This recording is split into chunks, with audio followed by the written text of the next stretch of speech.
Dear students, हम पढ़ रहे थे परिवर्तनशील अनुपातों के प्रतिफल का नियम, जिसमें हमने पढ़ा था कि ये नियम अल्पकाल में लागू होता है और अल्पकाल बाजार की वह स्थिति होती है, अल्पकाल उत्पादन की वह स्थिति होती है जिसमें उत्पादन के सभी साधनों में परिवर्तन नहीं करके केवल एक साधन की मात्रा में परिवर्तन किया जा सकता है। ठीक है, तो हमने पहले नियम की व्याख्या पढ़ी थी और हमने ये पढ़ा था कि अल्पकाल में जब अन्य साधनों को स्थिर रख करके यानी अन्य जो साधन है, उत्पादन के 5 साधन हैं, तो उसमें से 5 अन्य साधनों को स्थिर रख करके और केवल एक साधन में परिवर्तन किया जाता है। अर्थात एक साधन कौन सा? परिवर्तनशील साधन जैसे श्रम। ठीक है, तो उस स्थिति में क्या होगा, जब एक साधन की मात्रा यानी श्रम में अगर वृद्धि करें तो प्रारंभ में जो टोटल प्रोडक्शन है, कुल उत्पादन जो है वो क्या होगा? तेजी से बढ़ेगा। ठीक है, यानी बढ़ती हुई दर से प्राप्त होगा और एक बिंदु के बाद जो है वह क्या हो जाएगा? स्थिर दर से उत्पादन प्राप्त होगा। और यदि उसके बाद भी परिवर्तनशील साधन की मात्रा में वृद्धि की जाए तो क्या होगा कि उत्पादन जो है वो गिरती हुई दर से प्राप्त होगा। अर्थात टोटल प्रोडक्शन जो है वो प्रारंभ में तेजी से बढ़ेगा, उसके बाद स्थिर हो जाएगा और उसके बाद गिरती हुई दर से प्राप्त होगा। तो ये टोटल प्रोडक्शन कर्व है। तो ये अल्पकाल में जो है आप कह सकते हैं फर्स्ट स्थिति है। प्रारंभ में जो है पहला चरण जो होगा, फर्स्ट स्टेज जो है उसमें क्या होगा? उत्पादन तेजी से प्राप्त होगा। सेकंड स्टेज जो होगी उसमें क्या होगा? उत्पादन जो है वो स्थिर दर से प्राप्त होगा। और जो थर्ड स्टेज है इसके बाद, इस थर्ड स्टेज में जो है उत्पादन क्या होगा? गिरती हुई दर से प्राप्त होगा। ठीक है, तो प्रारंभ में जो नियम हो यानी परिवर्तनशील साधनों के अनुपात के 3 नियम होते हैं, उन तीनों नियमों को हम एक साथ पढ़ेंगे। तो हमने कल तालिका बनाई थी और तालिका के बाद हमने देखा था, वक्र बनाया था, टोटल प्रोडक्शन वक्र कैसा होगा परिवर्तनशील अनुपातों के नियम में, कुल उत्पादन वक्र किस प्रकार का होगा, उसके बारे में हमने चर्चा की थी। ठीक है, तो इसमें हम कह सकते हैं कि प्रारंभ में जब हम देखते हैं कि जो हमने रेखा चित्र बनाया था कि अन्य साधन यानी भूमि की इकाई में कोई वृद्धि नहीं की जा रही है। हमने आप जो है तालिका बनाई थी तो हमने भूमि को स्थिर रखा था। ठीक है, भूमि की इकाई जो है 5, इसमें कोई परिवर्तन नहीं हो रहा है, हेक्टेयर में है। और हमने श्रम की इकाइयों में परिवर्तन किया था, श्रम की इकाइयों में परिवर्तन किया था और बाकी साधनों को स्थिर रखा था। तो श्रम की इकाइयाँ 1, 2, 3, 4, 5, 6, 7, 8। ठीक है, तो अगर हम देखेंगे कि श्रम की इकाइयों में केवल वृद्धि की जाए तो प्रारंभ में जो टोटल प्रोडक्शन है, कुल उत्पादन है, वो क्या होगा? बढ़ती हुई दर से प्राप्त होगा। यानी अगर 0 है तो 0, या 5 है या 0 है तो पहले 0 प्रोडक्शन प्राप्त होगा। 1 इकाई के प्रयोग से अगर उत्पादन 2 है, 2 इकाई से 6, फिर 12, 18, फिर 20, फिर 20, उसके बाद अगर आपने 7वीं इकाई का प्रयोग किया तो 14। ठीक है, तो इस तरह टोटल प्रोडक्शन प्रारंभ में तेजी से बढ़ेगा, यहाँ दोगुने से अधिक बढ़ रहा है, यहाँ पर धीमी गति से 12 से 6 होगा और फिर जो है 2 इकाई परिवर्तन हुआ। तो ये जो है टोटल प्रोडक्शन क्या होगा? ये उत्पादन की फर्स्ट स्टेज है। ठीक है, तो इसमें 3 नियम लागू होते हैं। तो इसमें से पहला नियम है उत्पत्ति वृद्धि नियम लागू हो रहा है। यहाँ सेकंड स्टेज में उत्पत्ति समता नियम लागू होता है और थर्ड स्टेज में जो है इसके बाद भी अगर आपने साधन की इकाई में वृद्धि की तो आप जो है उत्पादन जो है 8वीं इकाई का भी प्रयोग अगर हम करेंगे तो उत्पादन ऋणात्मक रूप से प्राप्त होगा। ठीक है, तो हम ये कह सकते हैं कि थर्ड स्टेज है। तो परिवर्तनशील अनुपातों के 3 नियम होते हैं। डायग्राम भी हमने बना के देखा था कि डायग्राम में प्रारंभ में तेज़ी से वृद्धि होती है और उसके बाद जो है टोटल प्रोडक्शन गिरने लगता है। तो इस तरह का डायग्राम बनेगा। तो ये तो हो गई अपने कल तक की चर्चा। फिर हम बात करेंगे कि परिवर्तनशील अनुपातों के कितने नियम होते हैं। ठीक है, तो इस प्रकार परिवर्तनशील अनुपातों के प्रतिफल के 3 नियम होते हैं। परिवर्तनशील अनुपातों के प्रतिफल के 3 नियम होते हैं जिनको आपको याद रखना है। सबसे पहला है उत्पत्ति वृद्धि नियम। उत्पत्ति वृद्धि नियम। दूसरा जो नियम लागू होगा वो होगा आपके उत्पत्ति क्षमता नियम। उत्पत्ति क्षमता नियम। और तीसरा जो नियम लागू होगा वो कहलाएगा उत्पत्ति ह्रास नियम। कौन सा कहलाएगा? उत्पत्ति ह्रास नियम। अब देखिए एक एक नियम को हम पढ़ते हैं। सबसे पहला जो नियम होगा, इधर हम डायग्राम बनाते हैं कि जैसे कुल उत्पादन जो है आपने कल बनाया था कि टोटल प्रोडक्शन जो है वो तेज़ी से बढ़ेगा, एक बिंदु के बाद स्थिर हो जाएगा और फिर जो है वो गिरती हुई दर से प्राप्त होगा। ठीक है, तो ये जो फर्स्ट स्टेज है जहाँ पर कुल उत्पादन तेज़ी से बढ़ रहा है, ये सेकंड स्टेज है जहाँ कुल उत्पादन जो है स्थिर हो रहा है। तो इस फर्स्ट स्टेज में जो है उत्पत्ति का वृद्धि नियम लागू होगा, अर्थात उत्पत्ति वृद्धि नियम में क्या होता है। अब इस नियम को अर्थ पढ़ते हैं अपन। उत्पत्ति वृद्धि नियम कब लागू होगा? पहली बात तो यह कौन सी स्टेज पे लागू होगा? उत्पादन के प्रथम चरण में ये लागू होगा। अब ये नियम क्या है? उत्पत्ति वृद्धि नियम का पूरा अर्थ लिखना है आपको कि जब यदि अल्पकाल में कोई भी एक नियम आ सकता है 2 नंबर में प्रश्न में, तो ये उसमें लिखा है कि अल्पकाल में अन्य साधनों को स्थिर रखते हुए, अल्पकाल में उत्पादन के अन्य साधनों को स्थिर रखते हुए किसी एक साधन की मात्रा, एक साधन की मात्रा में, यानी जैसे हमने लिया श्रम की मात्रा में वृद्धि की जाए,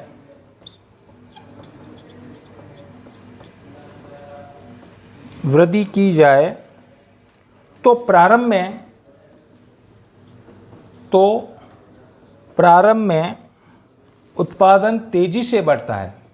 प्रारंभ में उत्पादन, ये फर्स्ट स्टेज में उत्पादन क्या हो रहा है?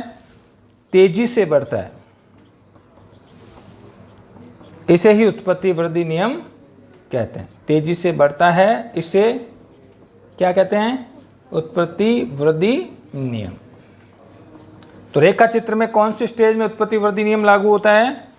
फर्स्ट स्टेज में, यानी प्रथम चरण, उत्पादन के प्रथम चरण में, यानी अल्पकाल में जब अन्य साधनों को, ये बात लिखनी जरूरी है। उत्पत्ति केवल पूछा जा सकता है उत्पत्ति वृद्धि नियम से आप क्या समझते हैं, तो इसमें लिखना है कि जब अल्पकाल में अन्य साधनों की मात्रा को स्थिर रख करके किसी एक साधन, कोष्ठक में श्रम की मात्रा में यदि वृद्धि की जाए तो प्रारंभ में, याद रखना ये शब्द, प्रारंभ में उत्पादन में क्या होगा? तेजी से वृद्धि होती है। इसे, इसका मतलब कौन सा नियम लागू हो रहा है? उत्पत्ति वृद्धि नियम लागू। तो ये उत्पादन की कौन सी अवस्था है? ये उत्पादन की प्रथम अवस्था होती है। 1 नंबर का प्रश्न आ जाए कि उत्पत्ति वृद्धि नियम उत्पादन की कौन सी अवस्था होती है? प्रथम अवस्था। यानी जब प्रारंभ में श्रम की इकाइयों में वृद्धि करेंगे, 1 2 3 4 5, ठीक है, 1 2 3, यहाँ श्रम की मात्रा है, यहाँ पर टोटल प्रोडक्शन है। तो प्रारंभ में 5 इकाइयों तक जो है उत्पादन कौन सी स्टेज पर होगा? प्रथम चरण में, प्रथम अवस्था में उत्पादन जो है कौन सा नियम लागू होगा? उत्पत्ति वृद्धि नियम। ठीक है, तो ये हो गया नियम का अर्थ। पहला नियम, अल्पकाल में अन्य साधनों को स्थिर रखकर जब एक साधन की मात्रा में वृद्धि की जाए तो प्रारंभ में उत्पादन बढ़ती हुई दर से या तेजी से बढ़ेगा। इसे क्या कहा जाएगा? उत्पत्ति वृद्धि नियम। ये उत्पादन की कौन सी अवस्था होती है? प्रथम अवस्था। ठीक है भाई, तो ये हो गया। अब दूसरा नियम की बात करते हैं अपन। ये है उत्पत्ति क्षमता नियम। सेम वो की वो लाइन लिखनी है कि अल्पकाल में अन्य साधनों को स्थिर रखकर जब एक साधन यानी श्रम की मात्रा में वृद्धि की जाए तो एक बिंदु के बाद, तो यहां क्या लिखेंगे? तो एक बिंदु के बाद, प्रारंभ में तो वृद्धि हो रही है, ये सेकंड स्टेज होती है, तो एक बिंदु के बाद, एक बिंदु के बाद उत्पादन स्थिर हो जाता है। एक बिंदु के बाद उत्पादन स्थिर हो जाता है। स्थिर हो जाने का मतलब क्या होगा? जितना 5 इकाइयों से हो रहा है उतना ही 6 से हो रहा है, 5 से भी 20 हो रहा है और 6 से भी 20 ही हो रहा है। रेखा चित्र देख, तालिका देखी ना हमने, तो 5 और 6 इकाइयों से, दोनों से उत्पादन कितना प्राप्त हो रहा है? 20 ही हो रहा है। तो उत्पादन क्या हो जाएगा? स्थिर हो जाता है। इसे क्या कहा जाता है? इसे उत्पत्ति क्षमता नियम कहते हैं। इसे क्या कहते हैं? उत्पत्ति क्षमता नियम कहते हैं। ये उत्पादन की कौन सी अवस्था है? उत्पादन की द्वितीय अवस्था है। प्रारंभ में उत्पादन तेजी से बढ़ेगा, यानी उत्पत्ति वृद्धि नियम लागू हो रहा है। एक बिंदु के बाद उत्पादन स्थिर हो जाएगा। तो रेखा चित्र में हम इसको स्पष्ट करेंगे कि 5वीं इकाई से उत्पादन टोटल प्रोडक्शन 20 है और 6ठी इकाई से भी टोटल प्रोडक्शन क्या हो रहा है? 20। अर्थात उत्पादन क्या हो गया? स्थिर हो गया। तो इस स्थिति में कौन सा नियम लागू हो गया? उत्पत्ति क्षमता नियम। इसे क्या कहते हैं? उत्पत्ति क्षमता नियम कहते हैं। ठीक है भाई। तो सेकंड स्टेज में यानी द्वितीय अवस्था में यहाँ पर कौन सा नियम लागू हो रहा है? उत्पत्ति क्षमता नियम। दूसरा नियम भी समझ में आ गया। अब बात करते हैं तीसरे नियम की, जो कौन सा नियम है? उत्पत्ति ह्रास नियम। बाकी पूरी बातें लिखनी है। क्या? अल्पकाल में जब अन्य साधनों को स्थिर रखकर एक साधन यानी श्रम की मात्रा में वृद्धि की जाए, तो इसके बाद एक यहाँ पर चेंज करना है। तो एक बिंदु के बाद उत्पादन जो है वो क्या होता है? गिरने लगता है। एक बिंदु के बाद उत्पादन क्या करता है? गिरने लगता है।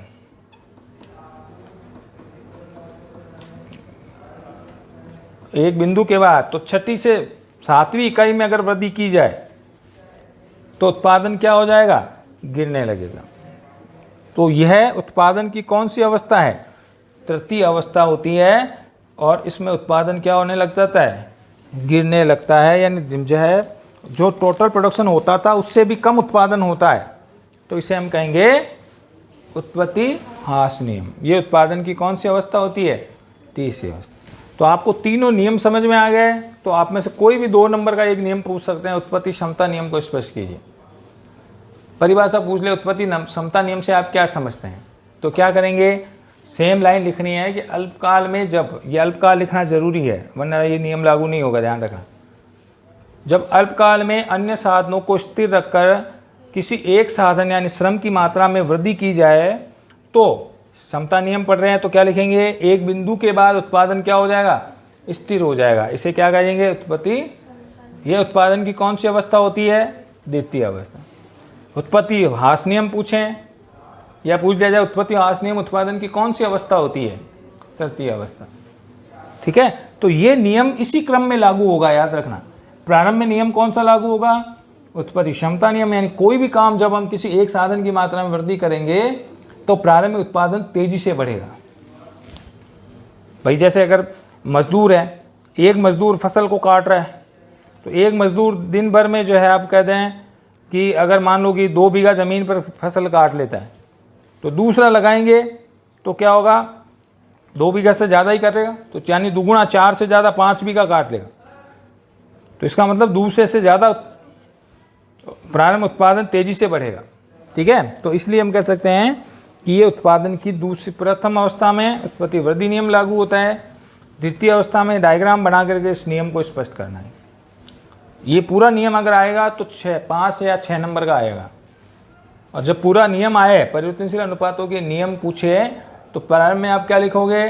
प्रारंभ में नियम की व्याख्या लिखेंगे, जो हमने पढ़ लिया पहले। ठीक है। नियम की व्याख्या में तीनों एक साथ लिखना है कि जब अल्पकाल में अन्य साधनों को स्थिर रख करके किसी एक परिवर्तनशील साधन की मात्रा में वृद्धि करेंगे तो प्रारंभ में उत्पादन तेजी से बढ़ेगा। एक बिंदु के बाद उत्पादन स्थिर हो जाएगा। और फिर भी अगर परिवर्तनशील साधन की मात्रा को बढ़ाया जाएगा तो उत्पादन गिरती हुई दर से प्राप्त होगा। इसे क्या कहा जाएगा? परिवर्तनशील अनुपातों का नियम। ठीक है। अब बात पूछा जाए परिवर्तनशील अनुपातों के कितने नियम होते हैं? 3 नियम होते हैं। कौन कौन से? उत्पत्ति वृद्धि नियम, क्षमता नियम। तो इसे डायग्राम बना करके आप फर्स्ट स्टेज, सेकंड स्टेज और थर्ड स्टेज तीनों को आप बनाना है। तालिका बनाओगे, तालिका से फिर डायग्राम बनाओगे और फिर तीनों नियमों को स्पष्ट करोगे। ये पूरा होगा। तो परिवर्तनशील नियम अनुपातों का नियम एक बड़ा नियम है जो कम से कम 6 नंबर का आता है और सबसे इम्पोर्टेंट है। हर साल ये प्रश्न आता है, या तो ये या फिर दीर्घकाल में जो हम पढ़ेंगे ना पैमाने के प्रतिफल, वो दोनों में से एक नियम हर साल आता है, वो भी 5 नंबर का। इसलिए इसको स्पष्ट करने याद रखना है आपको। ये इंपॉर्टेंट टॉपिक है परिवर्तनशील अनुपातों का नियम। इस पार्ट का सबसे इंपॉर्टेंट प्रश्न है जो बड़ा प्रश्न बनता है। आ गया समझ में? ठीक है। तो ये हो गया आपके परिवर्तनशील अनुपातों के नियम। अब हम बात करते हैं परिवर्तनशील अनुपातों का नियम कब लागू होता है। कब लागू होता है? अल्पकाल में। ठीक है, एक नंबर का प्रश्न आ जाए कि उत्पादन के अल्पकालीन अवस्था में कौन सा नियम लागू होता है?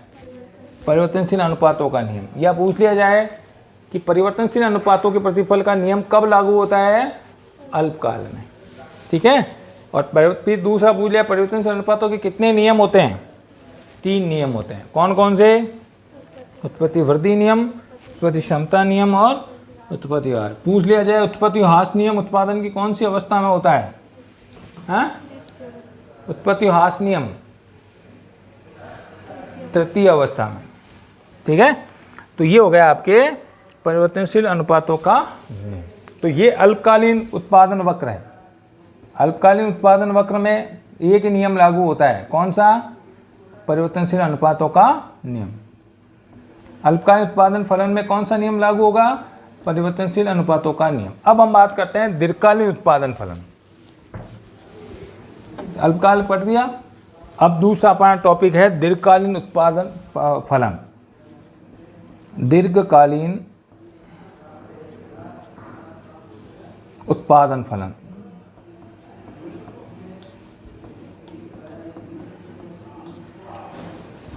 पहले तो दीर्घकाल का अर्थ पढ़ते हैं। दीर्घकाल क्या होता है? दीर्घकाल क्या होता है भाई? इसको बोलते हैं लॉन्ग टाइम प्रोडक्शन फंक्शन। ठीक है, दीर्घकाल का अर्थ क्या होता है? दीर्घकाल वह लंबी समय अवधि होती है जिसमें उत्पादन के सभी साधनों में आवश्यकता अनुसार क्या किया जा सकता है? परिवर्तन किया जा सकता है। अर्थात भूमि को भी डबल कर सकते हैं, पूंजी को भी डबल कर सकते हैं, श्रम को भी डबल कर सकते हैं, प्रबंध साहब सब में डबल, जरूरत के हिसाब से उनको दुगुना या आधा किया जा सकता है। ठीक है भाई, अगर उत्पादन नहीं हो रहा तो उत्पादन कम जो है बढ़ाने के लिए क्या कर सकते हैं? सारे के सारे साधनों में परिवर्तन कर सकते हैं। तो दीर्घकाल में जो उत्पादन के साधन है वो सभी साधन क्या बन जाते हैं?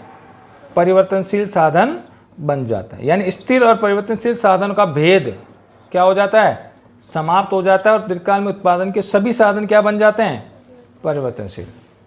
ठीक है, तो अस्थिर और जो है इसमें दोनों का आपका अंतर क्या हो जाएगा? समाप्त हो जाता है। ठीक है, तो दीर्घकाल का अर्थ हो गया। अब दीर्घकालीन उत्पादन फलन का मतलब पढ़ते हैं अपन। तो दीर्घकाल में कौन सा नियम लागू होता है? तो दीर्घकाल में देखिए, चूंकि हम पढ़ते हैं कि दीर्घकाल में उत्पादन के सभी साधनों में जरूरत के हिसाब से बदलाव किया जा सकता है और सब चाहे जिस साधन को चाहे बढ़ा सकते हैं, 1 या 2 या 3 जितने भी साधनों को हम क्या कर सकते हैं? आवश्यकता अनुसार बढ़ा या घटा सकते हैं। ठीक है, तो दीर्घकाल में जो उत्पादन फलन लागू होता है उसको हम कहते हैं पैमाने का प्रतिफल।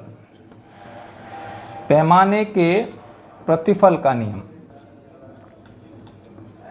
पैमाने के प्रतिफल का नियम।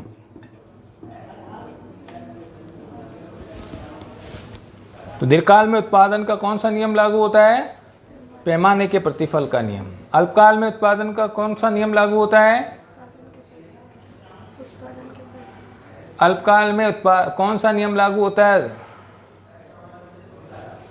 परिवर्तनशील अनुपातों का प्रतिफल का नियम अभी पढ़ा है ना। और दीर्घकाल में कौन सा नियम लागू होता है? पैमाने के प्रतिफल का नियम। पूरा नियम पढ़ा दिया, अभी ये पता नहीं है। तो दीर्घकालीन उत्पादन फलन में कौन सा नियम लागू होता है? पैमाने के प्रतिफल का नियम। तो जैसे कि हम जानते हैं कि उत्पादन किस पर निर्भर करता है? Quantity function of land, labour, capital पूंजी और अदर में उत्पादन के सब। तो सब साधन दीर्घकाल में, अल्पकाल में तो एक साधन में परिवर्तन कर सकते हैं, लेकिन दीर्घकाल में उत्पादन के सभी साधनों को बदला जा सकता है। दीर्घकाल में उत्पादन के सभी साधनों को क्या कर सकते हैं? आवश्यकता अनुसार बदलाव कर सकते हैं। ठीक है, तो दीर्घकाल में ये नियम का अर्थ पढ़ते हैं अपन। पैमाने के प्रतिफल का नियम क्या होता है? तो यहां हम पढ़ते हैं नियम का अर्थ।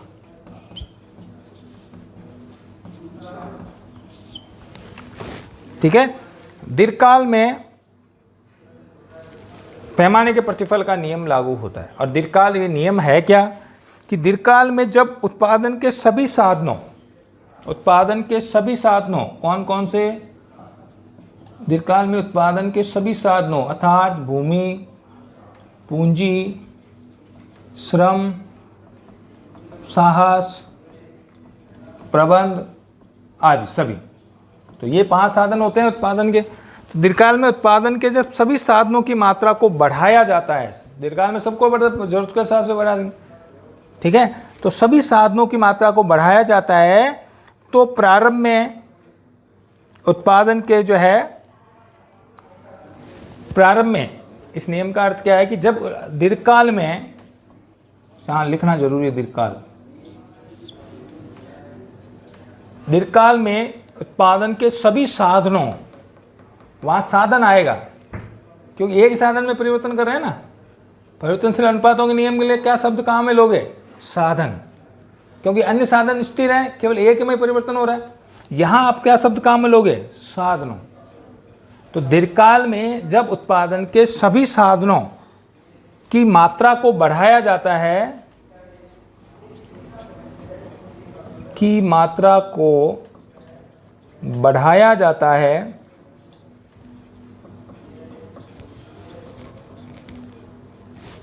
तो प्रारंभ में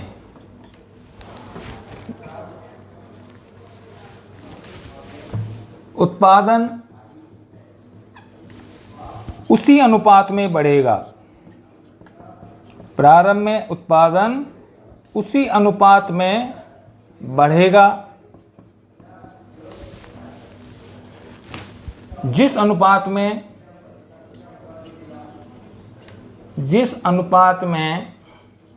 क्या किया जाता है, साधनों की मात्रा, साधन आएगा या साधनों क्या आएगा, साधनों की मात्रा में वृद्धि की जाती है।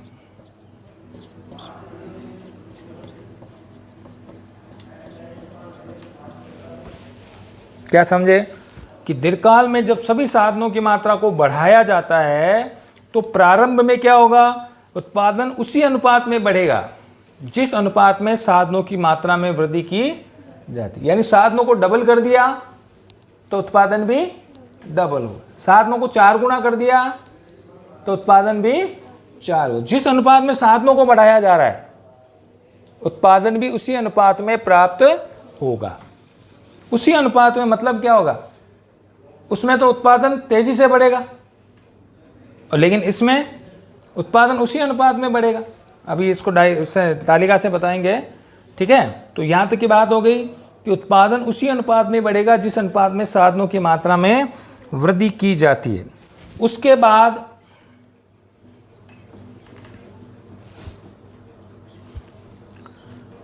उत्पादन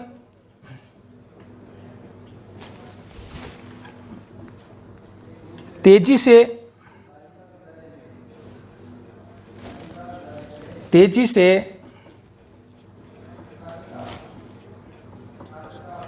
साधनों के अनुपात की तुलना में अधिक बढ़ेगा।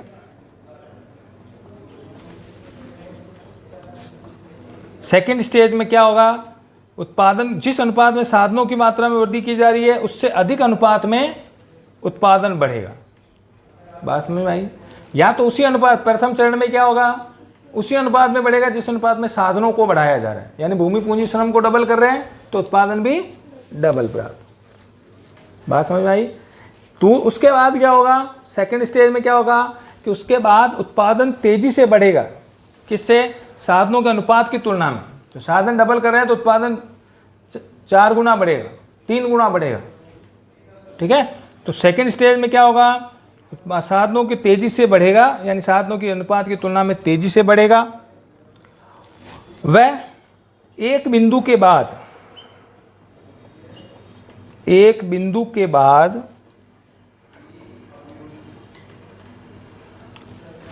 उत्पादन उस अनुपात से कम प्राप्त होगा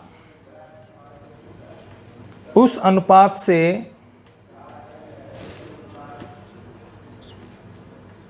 कम दर से बढ़ेगा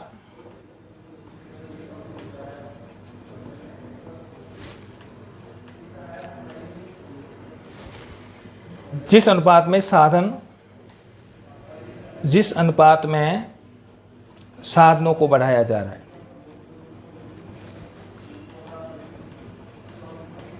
जिस अनुपात में साधनों को बढ़ाया जाता है, यानी उससे कम अनुपात में बढ़ेगा।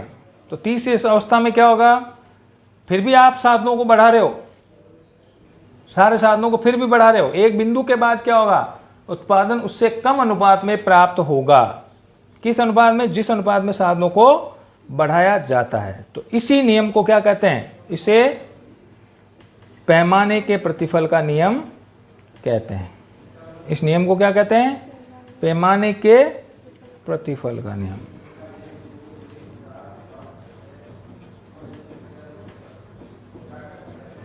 बात समझ में आ गई, नियम समझ में आ गया, ठीक है। अब इस नियम को अपन व्याख्या करते हैं, नियम की व्याख्या। ये तो नियम का अर्थ हो गया कि क्या होगा। नियम क्या कहता है कि दीर्घकाल में ये शब्द काम में लेना जरूरी है, उसमें अल्पकाल लेना जरूरी है, इसमें दीर्घकाल में, क्योंकि नियम ये कब लागू होता है, दीर्घकाल। पैमाने के प्रतिफल का नियम कब लागू होता है, दीर्घकाल।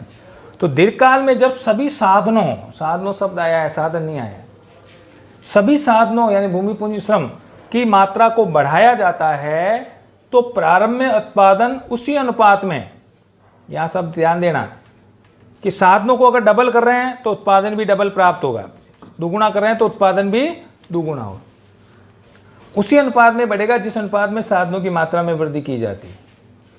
फिर उसके बाद उत्पादन क्या है, तेजी से साधनों के अनुपात की तुलना में तेजी से बढ़ेगा, और फिर एक बिंदु के बाद उत्पादन उस अनुपात से कम दर से बढ़ेगा जिस अनुपात में साधनों की मात्रा को बढ़ाया जाता है। इसे कहा जाता है पैमाने के प्रतिफल का नियम, ठीक है। इस बात को, ये तो हो गई नियम का अर्थ।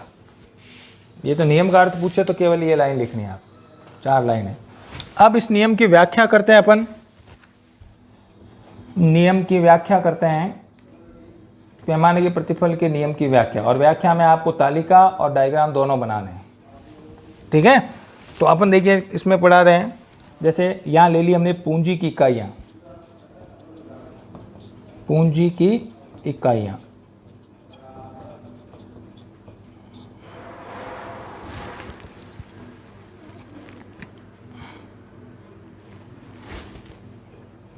जगह कम है,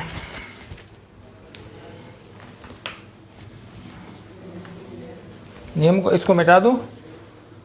नियम समझ में आ गया कि दीर्घकाल में जब सभी साधनों को बढ़ाया जाता है तो प्रारंभ में उत्पादन उसी अनुपात में बढ़ेगा जिस अनुपात में साधनों में वृद्धि की जाए। उसके बाद उत्पादन तेजी से साधनों के अनुपात की तुलना में अधिक बढ़ेगा, और उसके बाद भी अगर आपने साधनों को बढ़ाया तो क्या होगा, एक बिंदु के बाद उत्पादन उससे कम दर से बढ़ेगा जिस अनुपात में साधनों को बढ़ाया जाए। तो इसमें क्या होगा, इससे पैमाने के प्रतिफल का नियम कहते हैं। अब इसको नियम का अर्थ हो जाए, ये तो नियम का अर्थ हो गया। अब नियम की व्याख्या करते हैं अपन।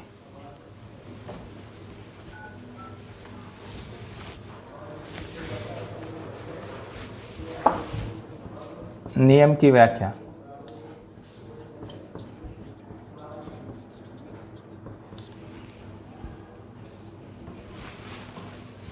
देखिए 2 साधनों को बढ़ा रहे हैं, माना कि 2 ही साधनों को बढ़ा रहा है वो। यहाँ पूंजी की इकाइयाँ,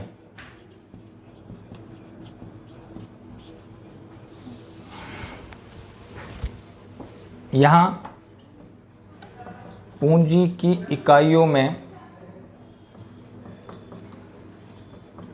परिवर्तन,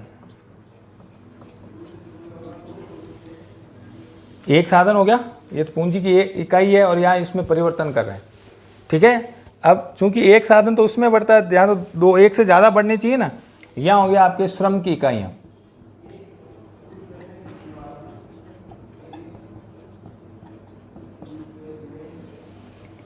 यहाँ हो गया आपके श्रम की इकाइयों में परिवर्तन,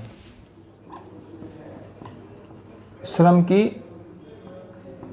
इकाइयों में परिवर्तन।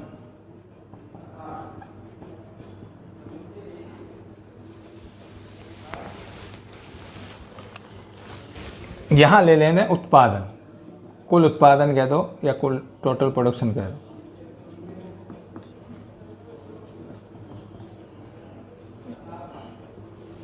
जैसे यहाँ पर कपड़ा लेते हैं अपन, कपड़ा ले लो, कपड़ा मीटर में, ठीक है।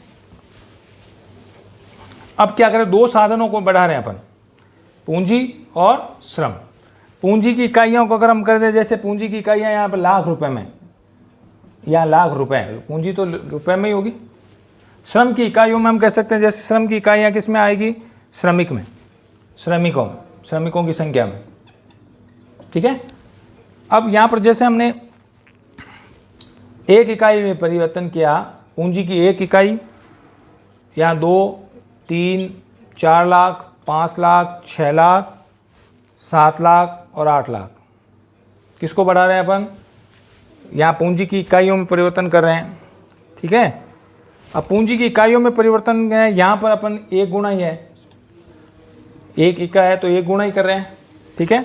यहाँ श्रम की एक इकाई है, एक इकाई पूंजी और एक इकाई श्रम, ठीक है। ये कुल मिलकर के माना कि 100 मीटर कपड़ा बनाता है। कितने मीटर बना रहा है, एक इकाई श्रम और एक इकाई पूंजी मिलकर के कितना कपड़ा बना रही है, 100 मीटर। अब क्या कर रहे हैं, दुगुना कर दो दोनों को, ठीक है। इसमें कितना परिवर्तन कर रहे हैं, 2 गुना, 2 लगा दिए, 2 इकाई पूंजी 2 लाख लगा दिए, तो इसमें कितना परिवर्तन आ रहा है, 2 गुना। श्रम की 2 इकाई में भी क्या कर रहे हैं, 1 से 2, एक श्रमिक के बजाय 2 श्रमिक लगा दो, ठीक है। तो कितना परिवर्तन हो रहा है यहाँ पे, 2 गुना, दोनों को दुगुना कर दिया। पूंजी भी 1 लाख से 2 लाख लगा दी और श्रमिक भी 1 से 2 श्रमिक कर दिए, तो उत्पादन जो है वो किस दर से प्राप्त होगा, उत्पादन कितना बनेगा, 200 मीटर। यानी साधनों को, पूंजी को डबल कर दिया, श्रम को भी डबल कर दिया, तो उत्पादन भी क्या होगा, डबल। यहां पर 3 गुना कर देते हैं, 3 इकाई पूंजी लगाई तो कितने गुना परिवर्तन हुआ, 3 गुना। 3 इकाई श्रम लगाया हमने, कितना गुना परिवर्तन आया, 3 गुना। यानी इसको तिगुना कर दिया, इसको भी तिगुना कर दिया, तो उत्पादन भी कितना प्राप्त होगा, 300 मीटर। इसको दुगुना करा तो दुगुना उत्पादन प्राप्त होगा, तिगुना करा तो तिगुना। यानी उत्पादन उसी अनुपात में बढ़ेगा जिस अनुपात में साधनों को बढ़ाया जा रहा है, ठीक है भाई। अब अपन करेंगे 4 इकाई श्रम ले लें, ठीक है। तो यहां पर कितने गुना परिवर्तन हो रहा है, 4 गुना। और 4 इकाई पूंजी ले रहे हैं और 4 इकाई श्रम ले रहे हैं। 4 श्रमिक लगा दिए और 4 लाख रुपए लगा दिए, तो उत्पादन जो है वो प्राप्त होगा आपको, कितने गुना परिवर्तन आ रहा है उत्पादन में, 4 गुना परिवर्तन आ रहा है, तो उत्पादन आपको प्राप्त होगा 500 मीटर।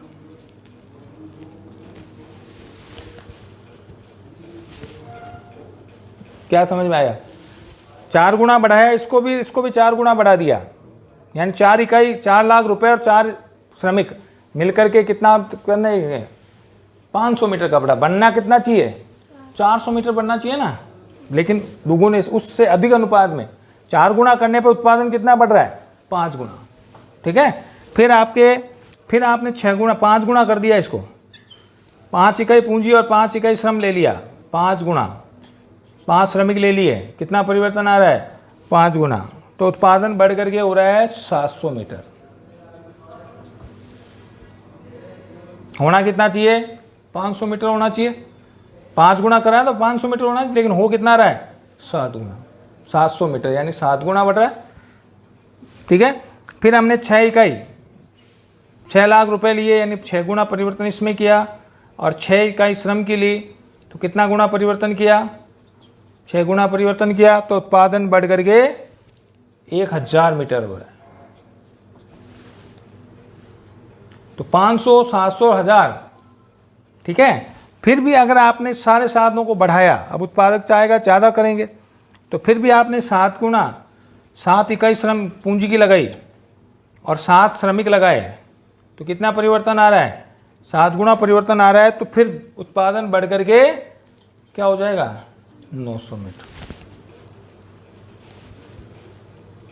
1000 की तुलना में 1000 से ज़्यादा बढ़ना चाहिए ना, लेकिन उत्पादन यहाँ क्या हो रहा है, उसकी तुलना में कम हो रहा है, साधन की तुलना में कम हो रहा है, क्योंकि हमने साधन को बढ़ाया ना, इसकी तुलना में अधिक बढ़ाया, लेकिन उत्पादन 900 मीटर प्राप्त हो रहा है। ठीक है, फिर 8 इकाई श्रम लिया, यानी 8 गुना श्रम पूंजी और 8 गुना श्रम, तो उत्पादन प्राप्त होगा 700 मीटर। तो प्रारंभ में जब उत्पादन क्या हो रहा है, ये फर्स्ट अवस्था है, प्रथम अवस्था है ये, और फर्स्ट स्टेज में कौन सा नियम लागू होगा, प्रथम अवस्था है। और ये स्टेज आ गए आपके सेकंड स्टेज द्वितीय अवस्था, और ये आपके ये आ गई तृतीय अवस्था। ठीक है भाई, तो आज तो हमने पढ़ा, इस दोनों को परिवर्तन किया, कल हम इसको डायग्राम बनाएंगे और इस नियम को पूरा स्पष्ट करेंगे। तो पैमाने के प्रतिफल का नियम का अर्थ हमने पढ़ा है, और नियम को व्याख्या जो है हम इसको कल डिटेल से पढ़ेंगे। आप इसमें ध्यान रखना, कैसे मैंने समझाया कि पूंजी की और श्रम दोनों को बढ़ा रहे हैं, कितने गुना बढ़ा रहे हैं, तो उससे उत्पादन कितने गुना प्राप्त हो रहा है, तो इस तालिका से आपको सारा स्पष्ट हो जाएगा। ठीक है, आज के लिए इतना ही, धन्यवाद।